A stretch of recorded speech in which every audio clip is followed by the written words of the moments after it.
morning, guys. Good morning. Today is Sunday, and it is June the 5th. And I have decided to go for a walk today. So please walk with me. And the time is 11:30 in the morning. So I thought it's good because it's so sunny here. It's summer in Vancouver, here in Canada, because not all Canada this time are actually sunny. Anyway, let's go. So anyway, guys, this is the continuation.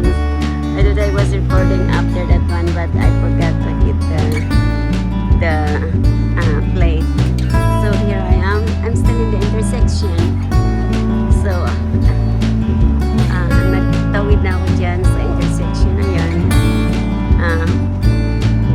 This street, as you can see, yung anong green na yan, that is 108 Avenue. And itong kahabaan ng street na ito ay tinatawag na University Boulevard.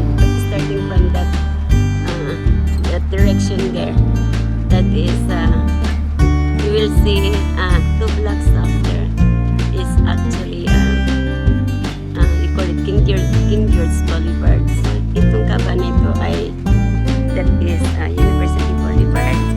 The reason that we called it this one University Boulevard because at the end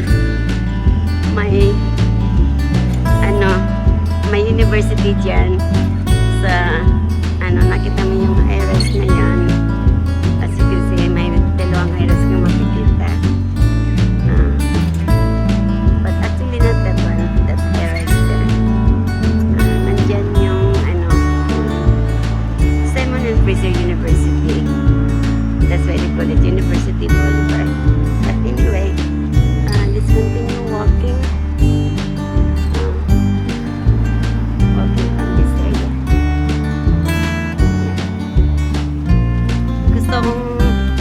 Nag-decide ako na mag-walk ng ganitong oras kasi hindi masyadong malamig kasi this time madalas akong magkasakit. Yeah. So hindi mo na ako ngayon nag-work, nagpahinga talaga ako. So at least a month, at saka din mag-workshop kasi ako. Decided to take a workshop para kasi yung license ko ay expire very soon. So that's why.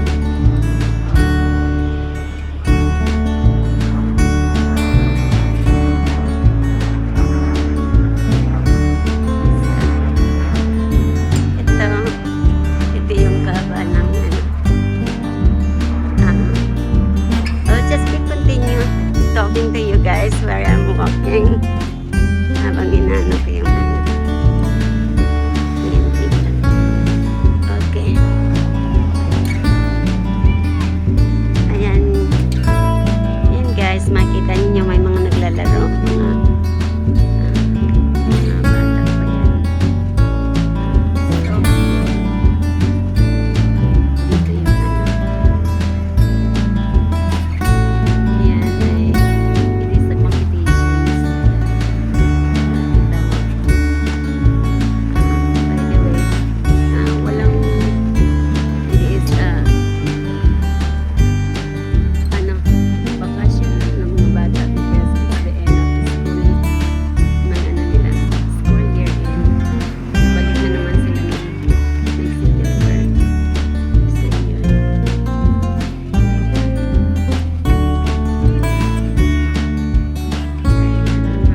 not sure kung tapos na ba yung game or what.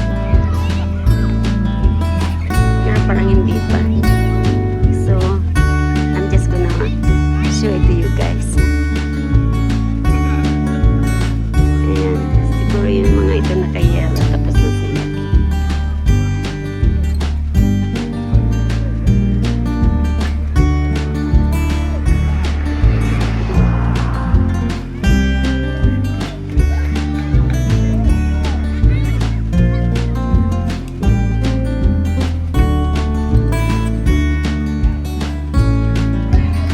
Oh, mayroon pa silang laro. Tingnan mo, gonna standby dito. Oh, I know, pinapatag lang nila. Nililevel up lang nila yung ground na tinatakbo ng mga player. See, you can see that one. Mayroong parang ano na, parang vacuum or what map na ano nila na ang ground is level para hindi natitrip yung mga tumatakbo.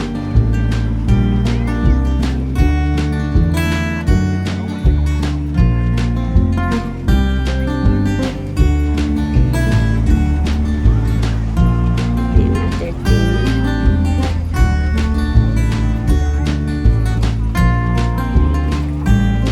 Little league. Siguro mga, ang edad niyan mga 10 years old na yun, something like that.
sobrang init, hindi ko kaya. As in, mainit talaga. Hindi lang yung sun na nainitan ka, but yun din, ano yung lumalabas sa init galing sa ground. Ayun, pakiramdam ko magkakasakit ako. So, kaya most of the time, ang paglalabas na kami doon, ay mag-grab talaga papunta from point to point destination, something ganyan. Kaya dito makakapaglakad ka talaga. The only thing sometimes kahit na sa summer na, talagang malamig pa talaga. Kaya ayan, diba? Ayan na naman yung ay sabi ko ganyan, dadaan siya. Anyway, let's continue.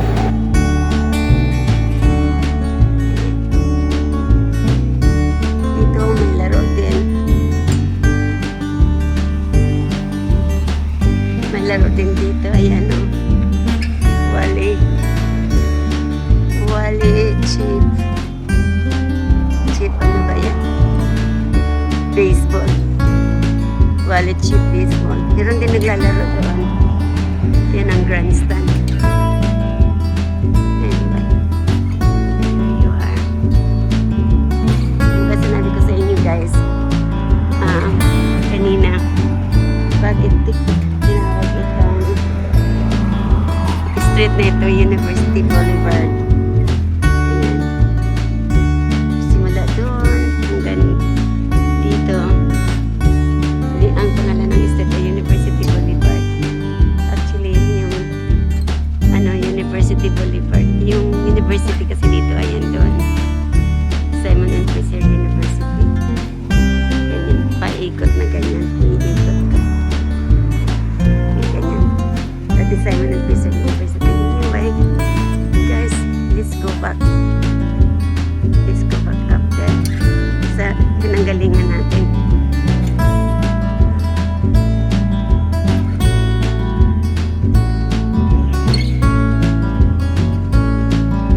Here for a moment and continuous ko doon sa ano natin.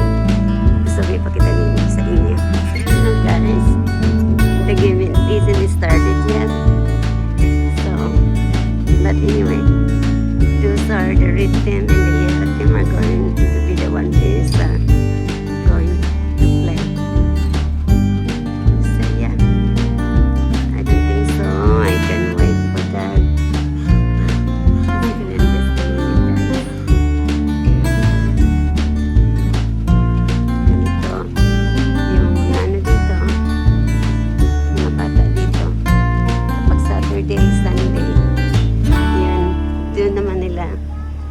Inaano yung mga ano nila, mga curricular activities nila. Inaano ng mga parents para mabisi lang ang mga bata na hindi nag-i-stick sa bahay. Kaya ayan. Ayan na naman yung train. Kakatuwa.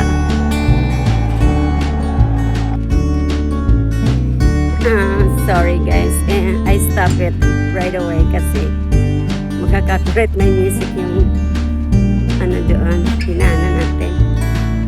So, yeah. So now, just kind of showing it to you guys about that baseball, I mean, that is softball game. Para ipakita sa inyo.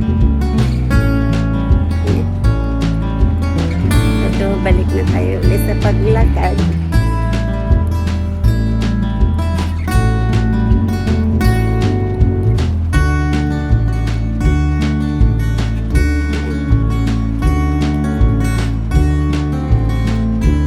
Malapit lang ang bahay ko dito sa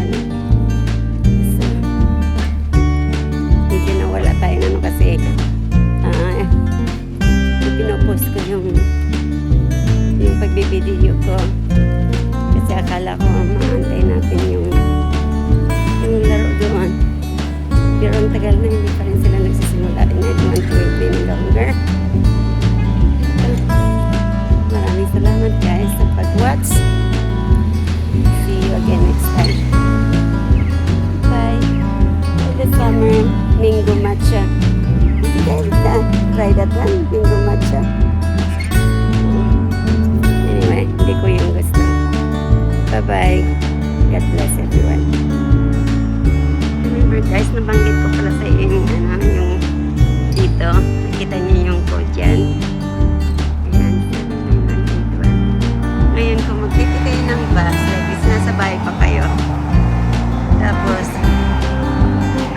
gusto mo na pagdating mo sa bus stop, right away nandun ang bus. Tatawag ka lang sa transit. Tatanungin mo kung anong oras ba darating dito yung bus dito sa may bus stop sa Story Central Station. May mga codes siya. Yan din ang number 791. Ito. Tapos sasabihin sa inyo na, okay, anong oras bang target time mo? Like this, sinabi mo 2 o'clock or 2:15. Tapos, in 2:15 merong darating na bus. Sabi niya sa mga 2:10, sasabihin sa'yo, okay, you can go ahead sa, kasi there will be a bus coming on that bus stop in 108 in Sorry Central. Sasabihin sa'yo na, go ahead kasi may darating ng bus. And that's the time na kung hindi malayo-layo ang mo, lalakad ka pa ng 10 minutes, tatakbo ka nun kasi para makatch mo yung bus ng exactly that time kasi darating talaga siya sa ganyan na oras. Kaya yan ang kagandaan dito pati sa Skytrain. Kumbaga sa kung up to date ka sa time, hindi ka malilate sa work mo. Okay,